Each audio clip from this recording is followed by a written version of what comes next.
கதையின் தலைப்பு நட்பின் நிழல். பிப் என்ற ஒரு இளம் முயலும் ஷெல்லி என்ற ஒரு ஞானமான ஆமையும் சிறந்த நண்பர்களாக இருந்தார்கள். எப்போதும் வெயில் நிறைந்த காட்டில் ஒன்றாக இருந்தார்கள். ஒரு வெப்பமான நாளில் பிப் முயல் சோர்வடைந்து வெப்பமாக உணர்ந்தது. ஓய்வெடுக்க நிழல் இல்லாமல் தவித்தது.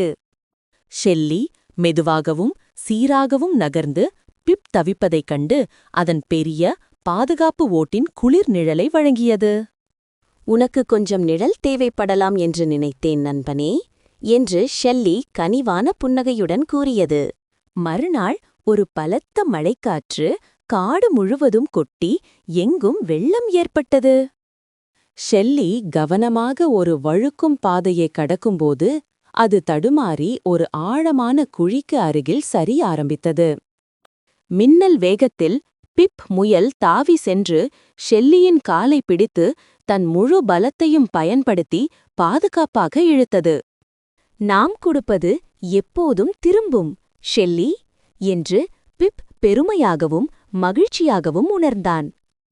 இரு நண்பர்களும் ஒருவரை ஒருவர் பார்த்து, யாருக்காவது உதவி செய்வது என்பது ஒரு நிழலை பகிர்ந்து கொள்வது போன்றது என்பதை உணர்ந்தார்கள்.